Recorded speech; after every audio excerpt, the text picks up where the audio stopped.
Assalamualaikum warahmatullahi wabarakatuh. Apa kabar semuanya? Semoga semua dalam kondisi sehat walafiat.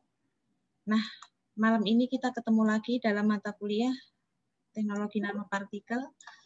Nah, malam ini kita akan membahas tentang kaca self-cleaning, yaitu kaca yang bisa membersihkan dirinya sendiri. Baiklah, akan saya terangkan. Saya akan share screen terlebih dahulu.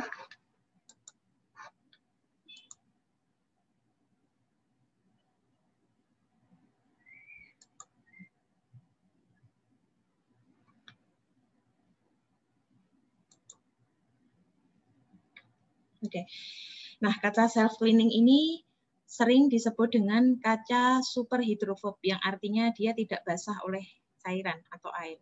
Nah, pada kesempatan kali ini kita akan membahas tentang pembuatan kaca self-cleaning, yaitu kaca super hidrofob menggunakan alkisilan, silika, dan titania. Nah, sebelumnya kita akan sampai ke dasar dulu ya, kita membahas dasar dulu, apa sih artinya hidrofob. Jadi hidrofob itu sifat molekul yang menolak air. Karena dia menolak air, maka dia cenderung non-polar. Nah, sedangkan hidrofob itu lawannya hidrofil. Hidrofil ini molekul yang menyukai air. Kalau mau mengingat-ingat, feel, ada feeling, artinya dia ada suka dengan air. Jadi karena hidrofil ini suka dengan air, maka sifatnya cenderung polar. Nah, dari kedua sifat hidrofob maupun hidrofil tersebut, maka dibuatlah sebuah rekayasa material, yaitu suatu permukaan superhidrofobik. Superhidrofobik itu sangat menolak air ataupun cairan ya. Nah, ini konsepnya seperti daun tanaman teratai, daun talas, seperti itu. Nah, material yang superhidrofob tersebut, karena menolak air, maka sudut kontak yang dibentuk antara permukaan material superhidrofob tersebut dengan tetesan air itu sekitar lebih dari 150 derajat. Nah, ini sudut kontak. Jadi sudut kontak itu sudah dia sudut yang dibentuk antara permukaan bahan dengan air yang diteteskan ke permukaan. Nah, ini misalkan ada solid, terus kemudian ada air yang diteteskan atau liquid yang lain. Nah, ini bentuknya buletan kayak gini. Jadi nggak mendatar terus kemudian basah, itu enggak. Nah, ini contohnya air di daun talas. Nah, cara menghitungnya gimana ya? Cara menghitung, antara sudut yang terbentuk antara daun talas misalkan dengan air ini sekitar 150. Nah, itu ada softwarenya. Softwarenya namanya ImageG. Ini Anda bisa download di Google. Nah, ini untuk mengukur sudut kontak. Nah, berdasarkan sudut kontak tersebut, maka materi itu dibedakan menjadi 5. Yang pertama yaitu superhidrofilik, sangat cinta dengan air. Jadi sudutnya itu 0 derajat. Jadi kalau air diteteskan, kemudian dia merata, meresap, basah. Contohnya material superhidrofilik apa? Yaitu kayak kain katun yang kita pakai ketika dibasahi air langsung basah. Nah, kemudian di atas superhidrofilik ada hidrofilik. Sudut kontaknya antara 0 derajat sampai 90 derajat. Jadi dia tetap permukaannya basah sebagian. Kemudian ada yang namanya material hidrofobik, dia tidak suka air. Jadi kalau diteteskan air ataupun cairan, dia bentuknya membulat seperti ini. Nah, ini sudut kontak yang dibentuk oleh material hidrofobik ini antara 90 sampai 120 derajat Celcius. Nah, ada lagi di atasnya hidrofobik, yaitu ultrahidrofobik.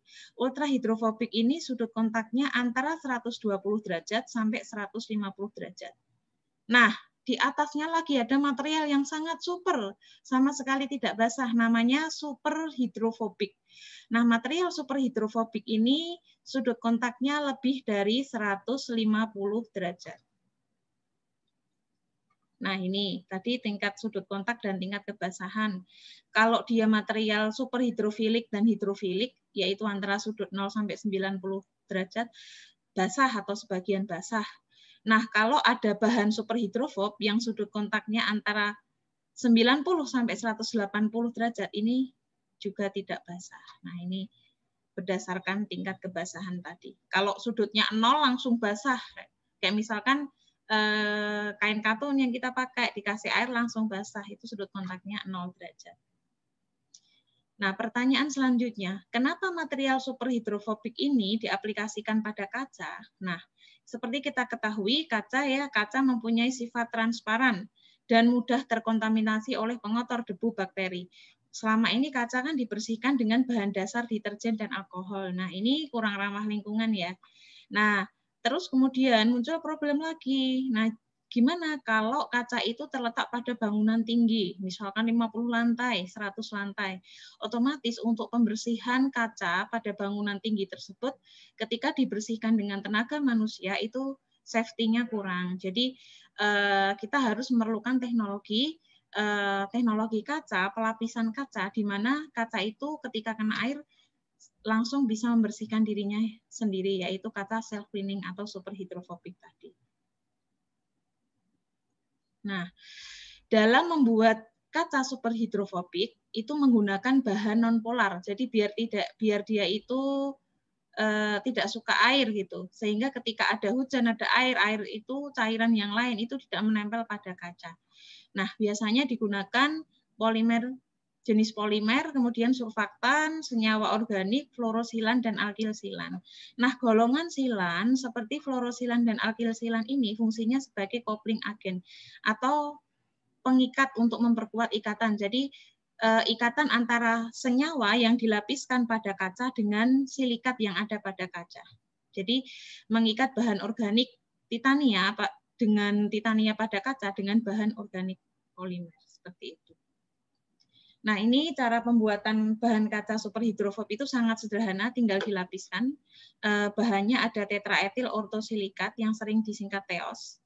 Nah, ini kadarnya 99%, Anda bisa membeli di Sigma Aldrich, kita bisa inden. Nah, ini fungsinya tetraetil ortosilikat ini sebagai sumber SiO2. Terus kemudian ada titanium tetraisopropoksida, disingkat TTIP, ini sebagai sumber TiO2. Terus kemudian yang ketiga ada metil trimetoksisilan, singkatannya MTMS. Nah, ini sebagai agen pengikat atau coupling agent. Dan yang terakhir etanol dan HCl.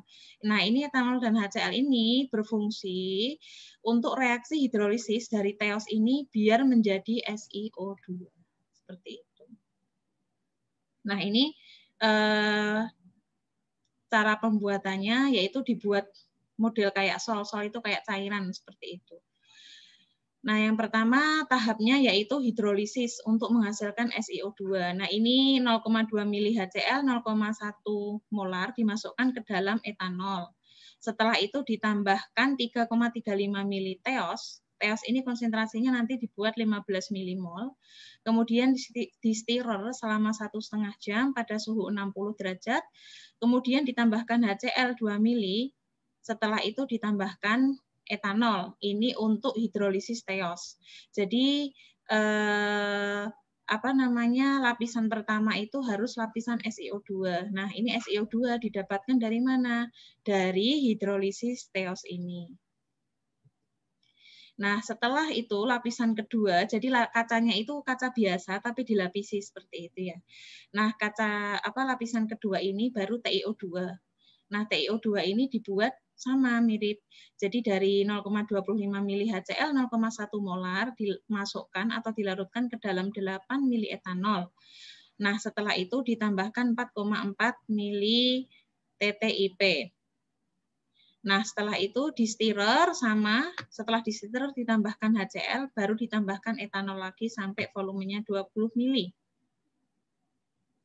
Nah, jadi ada 3 lapisan ya. Lapisan yang pertama tadi SiO2, lapisan yang kedua TiO2. Nah, lapisan ketiga, jadi kacanya itu dilapisi sampai 3 lapis, yaitu pembuatan lapisan MTMS, metil trimetoksisilan. Nah, sama, dia dari 0,2 mili HCl, 0,1 molar, dimasukkan dalam 8 mili etanol, kemudian ditambahkan 0,2 mili MTMS 2 milimol, terus di stirrer selama 1,5 jam pada suhu 60 derajat Celcius, kemudian ditambahkan 2 mili HCl 37%. Tahap terakhir ditambahkan etanol sampai volumenya 20 mili. Nah, setelah itu diapakan? Nah, setelah itu baru dilapiskan pada kaca. Nah, tahap selanjutnya pelapisan kaca dengan sol TiO2, SiO2, dan MTMS. Nah, sebelum dilapisi, ini kaca harus dibersihkan dahulu dengan etanol pada ultrasonic bath. Ultrasonic bath itu kayak water bath seperti itu ya, 30 menit. Nah, pelapisannya itu dilakukan lapis demi lapis. Yang pertama, si kaca, jadi ketika Anda membuat kaca self cleaning ini, pertama kali kan Anda harus melakukan dulu skala lab. Anda beli kaca yang ukuran berapa senti itu, kecil itu, kaca transparan ya, bukan kaca untuk cermin. Nah, itu Anda celupkan dulu pertama ke lapisan SiO2 tadi selama 1 menit. Terus, setelah lapisan pertama dicelupkan, kemudian dikeringkan pada suhu ruang 10 menit, setelah itu di oven pada suhu 70 derajat Celcius selama 30 menit. Nah, terus baru kemudian dicelupkan ke dalam lapisan kedua, yaitu lapisan TiO2, ini juga selama 1 menit. Setelah dicelupkan 1 menit, dikeringkan lagi 10 menit pada suhu ruang, kemudian di oven pada suhu 70 derajat Celcius selama 30 menit. Setelah itu dicelupkan lagi ke lapisan ketiga, yaitu metil trimetoksisilan, kemudian dikeringkan dengan cara yang sama. Nah, gimana hasilnya? Nah, ini jadi hasilnya, ini ada sampel SSM, TTM, dan STM. Ini SSM itu,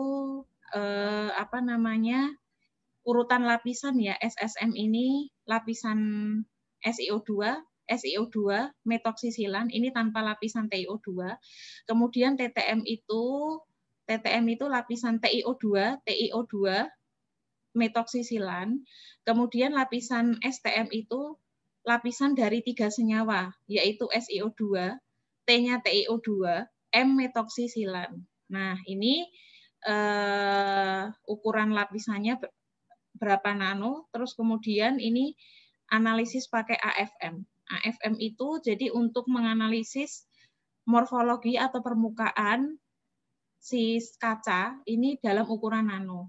Jadi dia mirip kayak SEM, mirip kayak SEM, tetapi di sini dia lebih dalam permukaannya. Nah, permukaannya seperti ini. Agak kasar, tetapi teratur. Nah, ini hasil dan pembahasannya. Ini sampel STM. Sampel STM itu lapisan pertama SiO2, lapisan kedua TiO2, kemudian lapisan ketiga metoksisilan. Itu sudut kontaknya itu sekitar 115,56 plus minus 1,01 derajat. Ini maksudnya apa, Bu? Ada plus minus. Jadi plus minus ini standar deviasi. Jadi sudut kontak paling rendah itu sekitar 115,56 minus 1,01, kemudian sudut kontak tertinggi 115,56 plus 1,01 derajat. Nah, nanti akan saya terangkan di minggu depan terkait standar deviasi ini. Nah, ini sudut kontaknya sudah 115 derajat. Terus kemudian lapisan kedua yaitu TSM. Lapisan TSM ini lapisan pertama urutannya TiO2, lapisan keduanya SiO2, terus kemudian lapisan ketiganya metoksisilan. Ini suhunya, sudut kontaknya sekitar 95,62 derajat. Oke. Jadi sudah material yang hidrofob, mendekati super hidrofob seperti itu. Nah, ini kemudian diuji selama 3 minggu, apakah selama 3 minggu itu sudut kontaknya mengalami penurunan atau tidak dari material superhidrofob itu. Jadi 3 minggu ini 3 minggu dibiarkan kena air, kena hujan, diuji seperti itu. Nah, ternyata seperti kita lihat, diuji di luar, dengan pelapisan kaca tersebut, ternyata selama 3 minggu ini kalian bisa lihat sudut kontaknya itu hanya mengalami sedikit penurunan sekitar berapa derajat ini?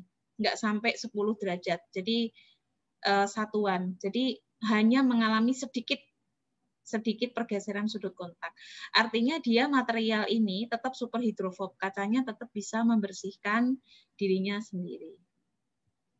Nah, kemudian ini ketika diukur menggunakan software J-Image tadi, nah ini lihat, ini kaca transparan diteteskan oleh air, ini membentuk sudut 115 derajat. Lihat kacanya tidak basah. kacanya tidak basah. Ini juga di 95,6 derajat ini air membentuk sudut begini, jadi airnya nggak langsung membasahi permukaan kaca, dia masih hidrofob, super hidrofob atau tidak basah. Nah, sekarang kalian bisa lihat ya, ini yang lapisan pertamanya tadi SiO2, baru TiO2, yang ketiga baru metoksisilan, kemudian yang sudut kontaknya lebih kecil lagi tadi, lapisan pertamanya TiO2, lapisan kedua metoksisilan, lapisan ketiga baru SiO2. Nah, ternyata kan sudut kontaknya lebih besar yang ketika lapisan pertama SiO2 ya, baru setelah itu TiO2 dan metoksisilan. Kenapa seperti itu? Nah, kenapa sampel STM lapisan pertama SiO2 itu lebih hidrofob, lebih tidak suka air, lebih tidak basah daripada sampel TSM yang lapisan pertamanya TiO2. Nah, ini bisa ditinjau dari energi ikatan ternyata. Nah, karena ikatan Si, kaca kan silikat ya, kaca silikat ingat, ikatan SiO ini pada SiO2 dengan Si pada kaca itu lebih kuat daripada ikatan SiO pada kaca dengan Ti pada kaca. Nah, ini energi ikatannya. Lihat, energi ikatan SiO-Si ini lebih tinggi, yaitu sekitar 421 kJ per mol. Lebih tinggi daripada energi ikatan SiO-Ti yang berupa 366,7 kJ per mol. Nah, sehingga ketika lapisan pertama itu dilapisi silikat SiO2, setelah itu TiO2, yang ketiga baru metoksisilan, itu lebih kuat ikatannya atau lebih super hidrofob daripada ketika lapisan pertamanya TiO2. Nah, seperti itu alasannya. Ini referensi yang penelitian yang saya pakai dari grup riset saya ketika di UGM, kalian bisa lihat referensinya, kalian nanti cari research, ini open access jadi nggak bayar, judulnya ini Design of SiO2, TiO2 dan sebagainya ini. Demikian dari saya. Kalau memang kalian memang berniat untuk penelitian membuat kaca self cleaning ini, silahkan kalian bisa coba. Nah, nanti kalian bisa coba skala lab dulu. Kalian beli kaca transparan yang kecil. Atau mungkin bagi yang ingin memodifikasi, saya ingin membuat jaket tahan air yang benar-benar super hidrofob sehingga ketika hujan tidak kehujanan. Nah, itu bisa juga Anda penelitian dengan menggunakan sampel kain seperti itu. Demikian dari saya, semoga bermanfaat. Saya stop share dulu. Sampai ketemu lagi minggu depan. Semoga semuanya selalu sehat, selalu semangat. Wassalamualaikum warahmatullahi wabarakatuh.